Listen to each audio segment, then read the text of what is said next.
Then I stood upon the sand of the sea, and I saw a beast rising out of the waters, having 7 heads and 10 horns, and upon its horns 10 crowns, and upon its heads a name of blasphemy. Its body was like a leopard, its feet like a bear, its mouth like a lion. And the dragon gave him his power, his throne, and great authority. The waters churned with nations and tongues, for out of the chaos of men empires are born, and tyranny finds its voice. All the world marveled and followed the beast, and they worshipped the dragon who gave power to the beast, saying, "Who is like him? Who can make war against him?" For his words were thunder and policy, his hands shaped nations, his image commanded loyalty. And yet, beneath the roar of applause, the old whisper remained. For what was promised as peace was born from deception. The crown had changed hands, but the spirit behind it never did.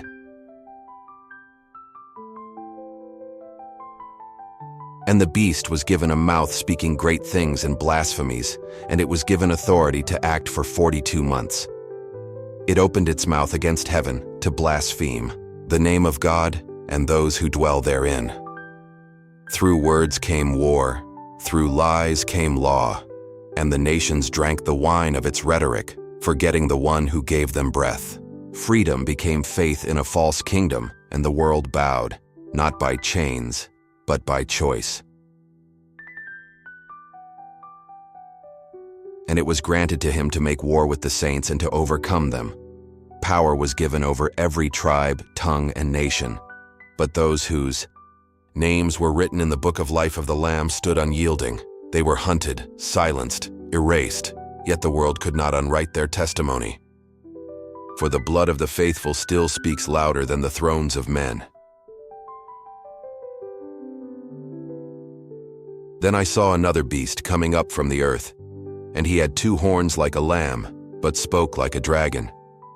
He exercised all the authority of the first beast, and caused the earth and those who dwell in it to worship the first beast. Gentle in tone, divine in appearance, but his breath carried deceit.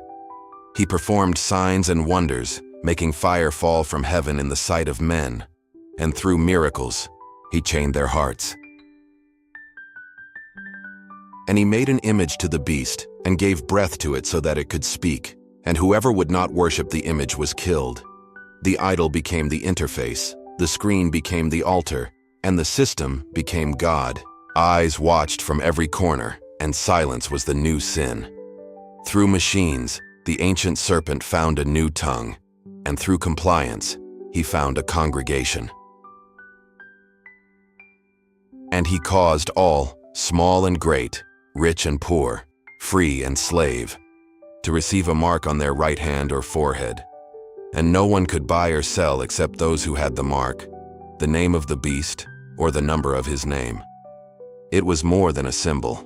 It was surrender. Technology turned to theology, commerce became covenant, and man traded eternity for access. Here is wisdom. Let him who has understanding calculate the number of the beast, for it is the number of a man, and his number is 666. It is not only a cipher of digits, but a reflection of humanity's design. Man without God, system without soul. It whispers through history, through empire, through economy, through every hand that believes control can replace creation. But in every age, some still remember the 7th, the seal of rest, the number of God. When then I heard the voice of a remnant, those who refused the mark, who loved not their lives unto death. They wandered the wilderness of the world, but they carried the fire of another kingdom. While the beast ruled the markets, they ruled the unseen, and though their names were erased from records, they were engraved on heaven's gates. For no shadow can silence a soul sealed by light. So the beasts reign for a season, and the mark spreads like breath. But the Lamb still watches from his mountain, and soon the trumpet will sound again, and the kingdoms of the world shall become the kingdom of our God. For though shadows cover the earth, they cannot touch the sun. The dragon has fallen, His beasts have risen, but the story is not yet done. The roar of heaven is returning.